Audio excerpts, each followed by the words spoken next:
of the Retail Trade Nationalization Act of 1954.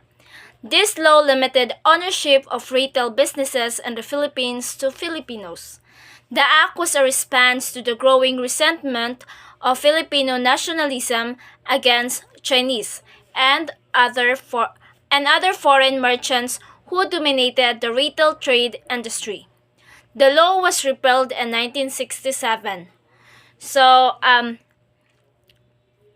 so the Retail Trade Nationalization Act of 1954 was a law that allowed only Filipinos to retail businesses in the Philippines. It was passed after World War II during a time when Filipino nationalism was growing. The law aimed to address resentment toward Chinese and other foreign merchants who controlled much of the retail trade. However, it was eventually repealed in 1967.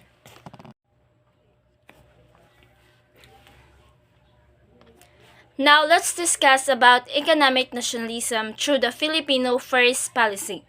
Excerpt from President Carlos P. Garcia's Third State of the Nation address on January 25, 1960. So, in 1957, after the ultimately death and plane crash of President Ramon Magsaysay, Carlos P. Garcia was catapulted to the power to succeed Magsaysay. President Garcia was one of those voices in the wilderness who opposed the idea of foreigners dominating the economic sector of the Philippines. As a response, Garcia proposed what he called as the Filipino First policy. So this economic policy would prioritize and protect Filipinos' product, interest, and engagement in businesses. So in 1957, the following sudden death of President Ramon Magsaysay in a plane crash, Carlos P. Garcia became the new president of the Philippines. Upon assuming office, Garcia recognized the prevalent issue of foreign dominance over the Philippines economy. He believed that this was a significant barrier to the country's economic independence and development.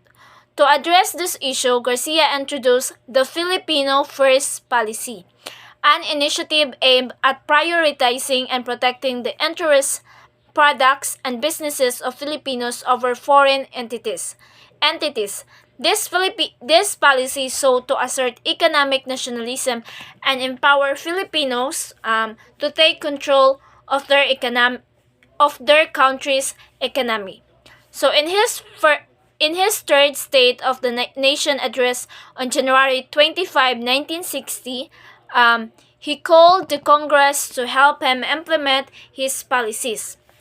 The reading material below is an excerpt from his speech where he explained and outlined the ideas and motivation behind the Filipino First policy.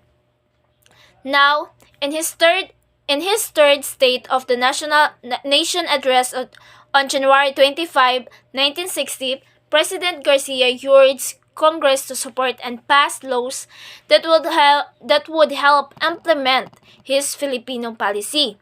So he used address as a platform to clarify his ideas and motivation for the policy. So the policy emphasized promoting Filipino ownership and participation in the country's economic activities, ensuring that the benefits of the economy would primarily go to Filipino citizens rather than foreign interests. So this call to Congress demonstrated Garcia's determination to institutionalize economic reforms that would establish greater economic independence for the Philippines.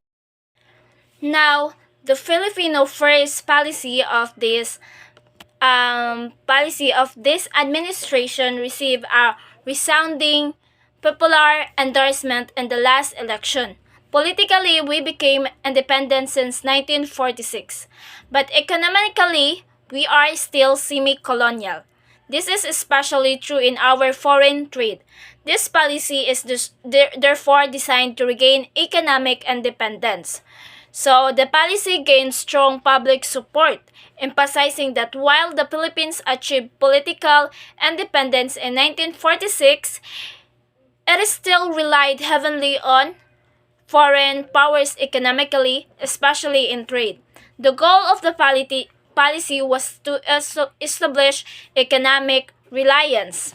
So it is a national effort to the end that Filipinos obtain for all what is justify their due and their own economy. So this we will achieve with the malice toward none, with fairness to all. We will accomplish this with full understanding of our international obligation towards our friends of the free world. So the policy seeks to ensure Filipinos benefit fairly from their economy without hostility toward foreign nations, respecting international commitments and maintaining goodwill with allies. So, so about that, we will carry this out within the framework of our special relation with the United States, to whose citizens we granted until 1974 by constitutional provision equal rights as a Filipinos and the exploitation of our natural resources and public utilities, and to whom we also granted fishing rights under the Laurel-Langley Agreement.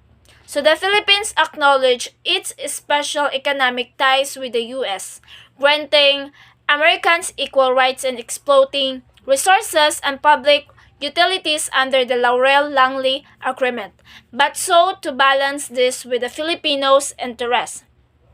So we have therefore been making friends among friendly and understanding foreign capital willing to collaborate with us in this undertaking under reasonable protection by our venture bases. So the policy encouraged partnerships with a foreign investor willing to collaborate under fair and mutually beneficial terms protecting Filipinos' interests. So it is my hope that legislations under this orientation will be enacted this year. So President Garcia expressed his desire for Congress to pass laws that would formalize and support the implementation of the Filipino First policy within this year.